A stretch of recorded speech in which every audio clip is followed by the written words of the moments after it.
Bob Hope Show. And now, here is Bob Hope.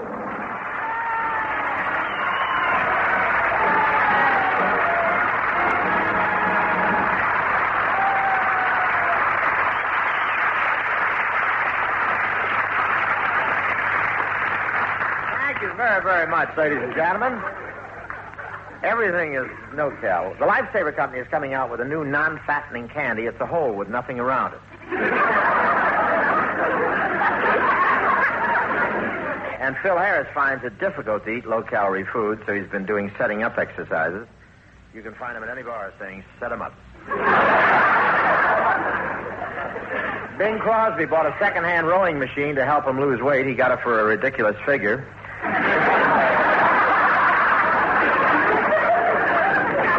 Everybody in my family is exercising. Even my brother's doing a 2-year stretch. Lots of people have asked Jack Benny why he doesn't make Don Wilson reduce, but Jack says it's Don's weight that makes him such an interesting announcer. When Don comes on, it's like a suspense program. You wonder which chin he's going to talk out of. I know 2 tailors who have been fitting Don for 3 weeks, and they still haven't met.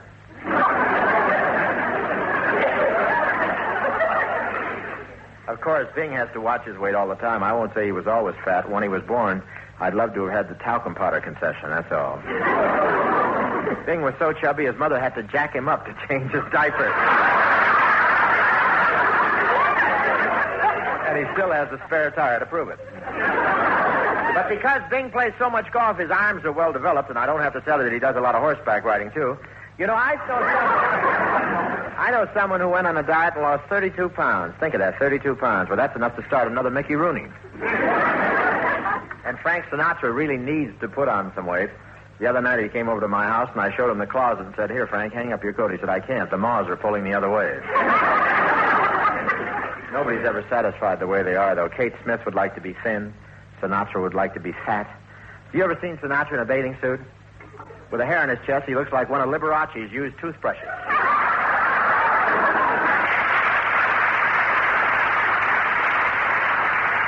Margaret Whiting, backed up by Les Brown as gypsies, doing whatever Lola wants. Come in, Maggie.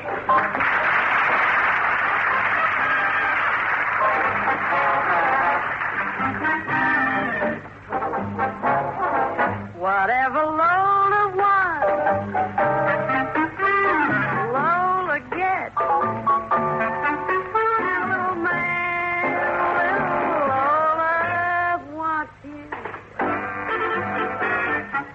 Make up your mind to have no regret. Recline yourself, resign yourself, you're through. I always get what I aim for, and your heart and soul is what I came for. Whatever Lola wants,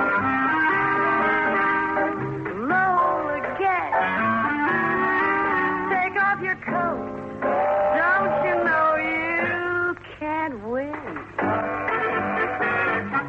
You're no exception to the rule. I'm irresistible. You give in, give in.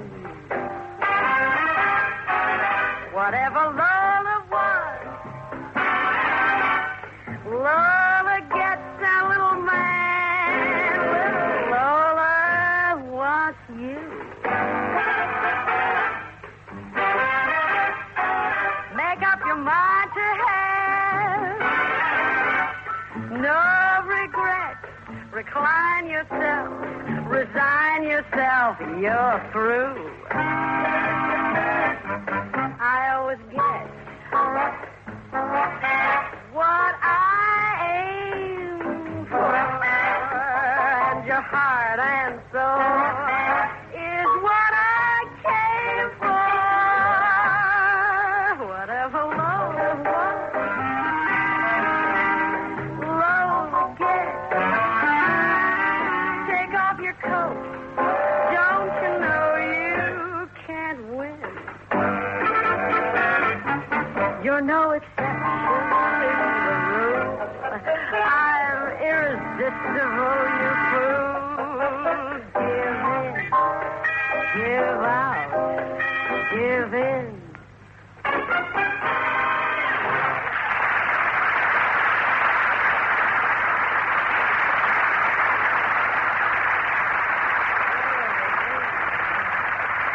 Say, Bob, we're all set to start the show. What are we going to do tonight? Well, I just saw a terrific movie, Walt Disney's 20,000 Leagues Under the Sea. The whole thing was filmed under the ocean. Really? Yeah, they're still ringing out the cameraman.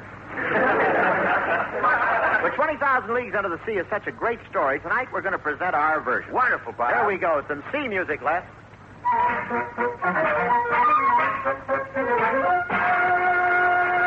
Ahoy, mates. I'm Salty Hope. Able-bodied seaman, sailor before the mast, world adventurer, and notary public. Mother wanted me to be a lawyer. Tonight I'm going to tell you about a sea monster. A terrible monster that rose up out of the deep and destroyed the ship I was on. This monster had tentacles like an octopus, claws like a tiger, and more teeth than Liberace. Some of you may find this hard to believe, but what I've seen with my own eyes, I've seen with my own eyes. And when I've seen something, I've seen it. So gather around, mates, and I'll tell you as strange a tale as you ever heard. This sea story you're about to hear is true. Only the fish have been changed by the order of the Board of Health. So let's go back to when it all began.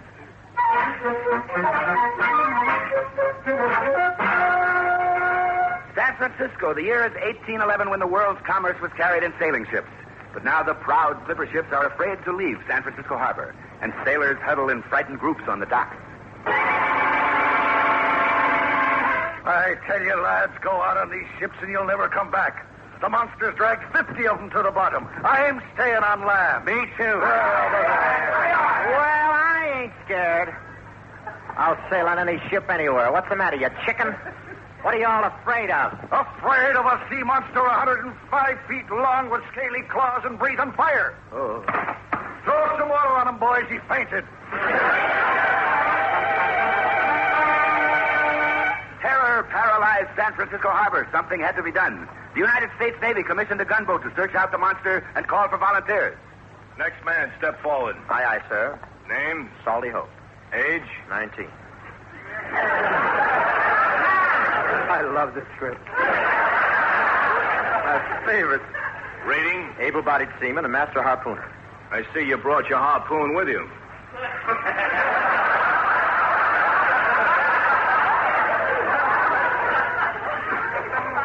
We may forget the monster and go after you. Master harpooner, huh? You'll come in handy when we run down the sea beast. Oh, I'm sure I will, sir. I can throw a 3-pound harpoon 1,000 feet or a 1,000-pound harpoon 3 feet, whichever you prefer.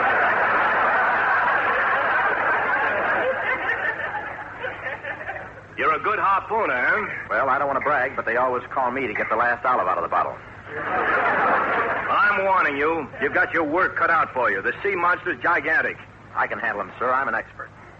You are? Yes, sir. I've harpooned 500 whales, 50 walruses, a dozen sea lions, and a bosun's mate who didn't get out of the way in time. How awful. Oh, it was over so fast he didn't know what hit him. One moment he was laughing, the next shish kebab. Well, do I sail with you, Captain? Yes, we'll sign you on. Next man, step forward. Well, mates, next morning we set out after the monster. All San Francisco lined the shores. We sailed out of the harbor. We sailed past the docks. We sailed under the Golden Gate Bridge. We sailed past Alcatraz. That Milton Berle's got friends everywhere. It was a grand sight as we headed down the bay under full sail. Raise the topsails. Set the spinnakers. Reef the yardarm. You. Why aren't you working? I don't have to work. I'm the harpooner. Was that all you're going to do? Just stand there picking your teeth? It's my harpoon, sir. I'll do what I want with it.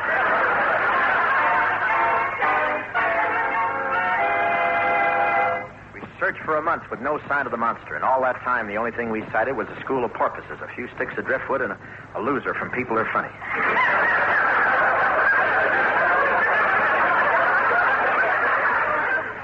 coming back. We searched every foot of the ocean, sailing in smaller and smaller circles until we were sailing in such a small circle, the lookout on the front of the ship got his necktie caught in the rudder.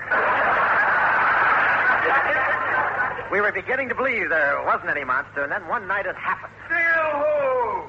Vessel off the port bow! Hand me my telescope. Ye gad. What is it, Captain? That's no vessel. It's the strangest thing I've ever seen. It's long and slimy and has great hairy arms and glowing yellow eyes. What'll we do? There was only one thing we could do. We searched the captain's cabin and took away his bottle.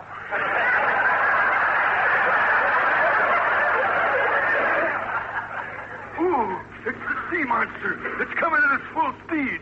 It'll smash the ship to pieces. Run out the cannon. Fire number 1. Fire 2. Fire 3.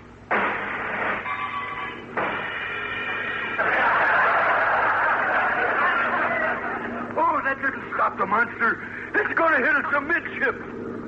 Don't worry, I'll get it with this harpoon. The gigantic monster loomed up in front of me. With all my strength, I hurled the harpoon into its mammoth side, but it had no effect at all.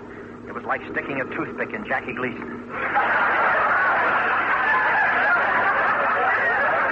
The thing roared on and smashed into our ship.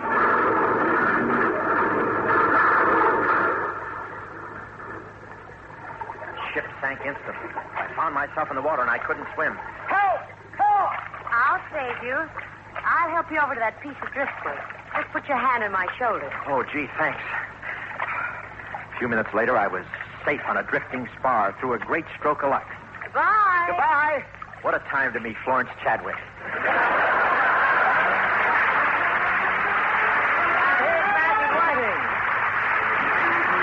Singing That's All I Want From You, assisted by Les Brown. Come in, Maggie. Maggie Whiting. Right A little love that slowly grows and grows, not one that comes and goes. That's all I want from you.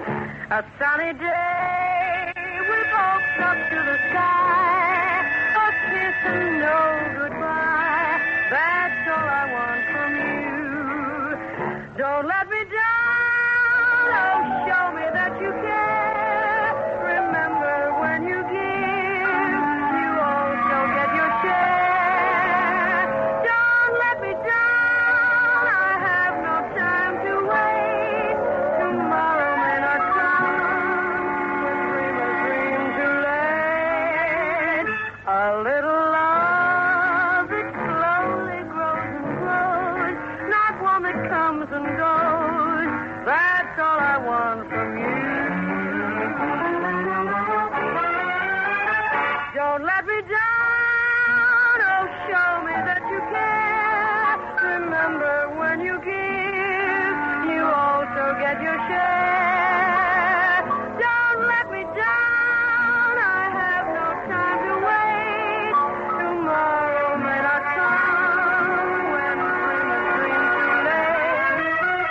A little love that slowly grows and grows, not one that comes and goes. That's all I want from you. That's all I want from you.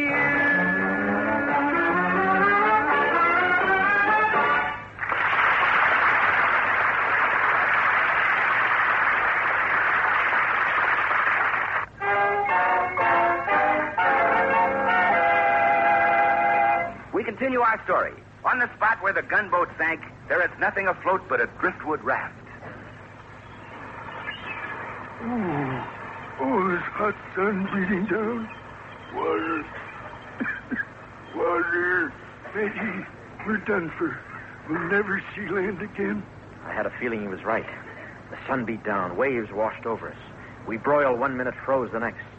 I didn't mind it. I was from California.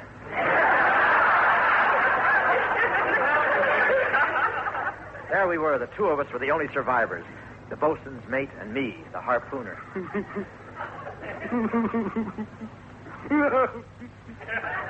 Will you quit blubbering, man? Go over there and sit down. Okay. Oh! What's the matter? Will you be careful where you leave that harpoon?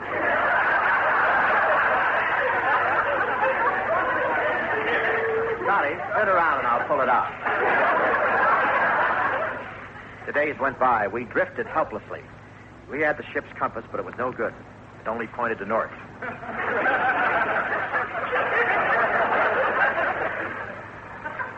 We were so desperate for something to eat, we started to look at each other. Somehow I didn't trust the bosun's mate. There was nothing I could put my finger on except the way he kept walking around me with a knife and a fork and a bottle of ketchup. In our misery, the sea monster was forgotten, and suddenly it rose up out of the ocean right beside us.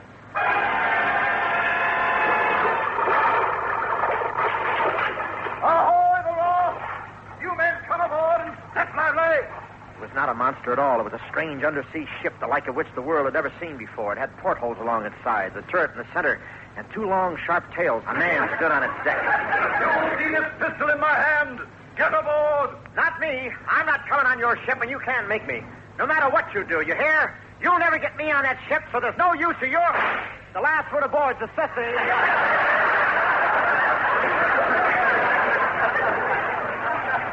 Take them below, men. Close the hatch. Aye, aye, sir. Prepare to submerge. Submerge.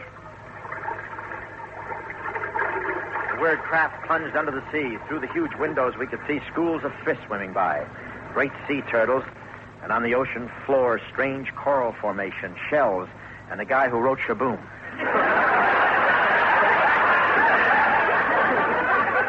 The captain walked over to me. You are aboard the Nautilus, the world's first submarine. It travels beneath the ocean. Beneath the ocean? How do you get air down here? Through a double-coil induction vasculator system controlled by a selective dynamometer which ionizes hydrogen and nitrogen by osmotic condensation. Any questions? Yeah, how do you get air down here? Through a long straw. You say this is the first submarine? Yes, I invented it myself, by accident. By accident? Yes, I was trying to make a piggy bank and it got away from me.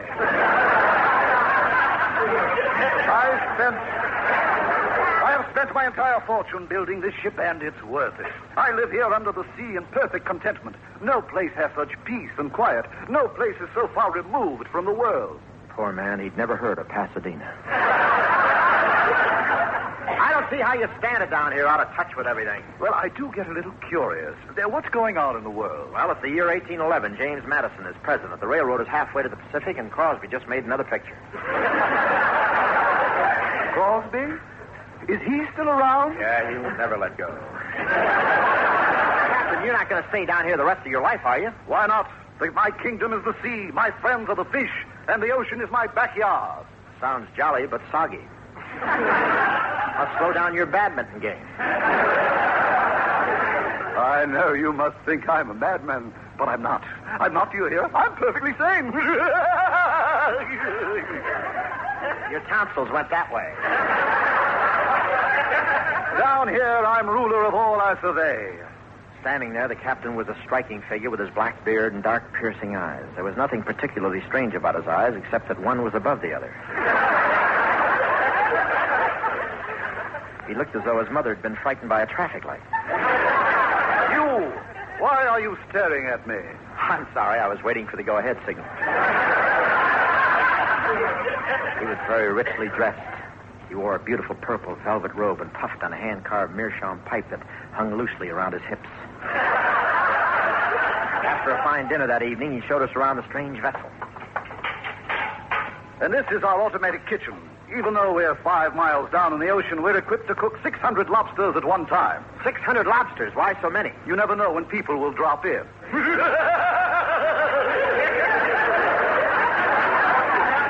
He was real gone. He had more screws loose than a dollar watch. Now then, here's my next invention. This machine washes the clothes of the entire crew in a single operation. How does it work? Well, when I press this button, hot water flows through this chromium pipe. Cold water enters from this pipe over here, and a scientifically measured amount of soap powder slides down this stainless steel tube and drops into the mixture. Yeah, but how do you actually wash the clothes? We pound them between 2 rocks.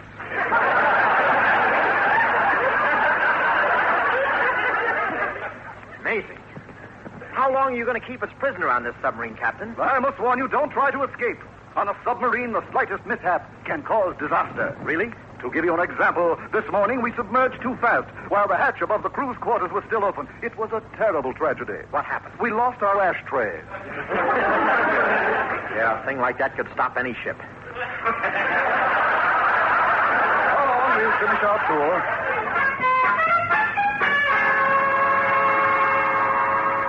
Later that night, we sat in the captain's cabin, and he told us of his mad inventions. His voice raved on and on. And I've invented new forms of communication that will stagger the world. I predict someday there will be a telegraph. I predict there will be telephones. I predict there will be radio. He was beginning to sound like Drew Pearson. How can there be radio? This is the year 1811. You doubt me. I have a set right here. I'll switch it on. Good evening, Mr. and Mrs. North America and all the ships at sea. Let's go to press. Gee, he started earlier than I thought.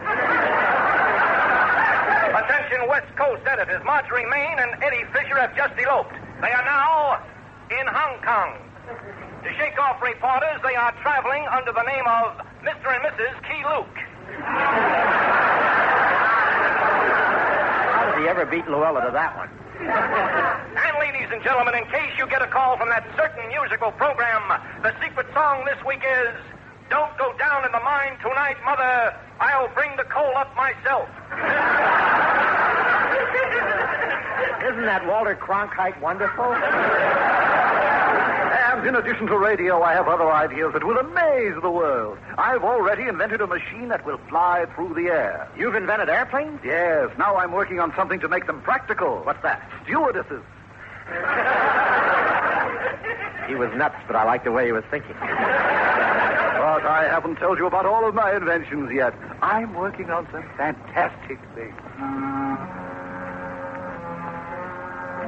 The captain raved on and on through the night. No question about it, he was wackier than Jerry Lewis, the psychiatrist. My ideas will revolutionize industry, commerce, the whole world. About 3 a.m, he began to nod. His eyes grew heavy.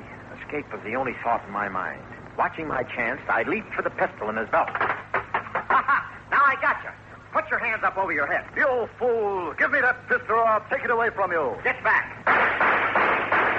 Now hand me that gun. But I shot you so many times. Why don't you fall? I forgot to tell you, I also invented bulletproof longies.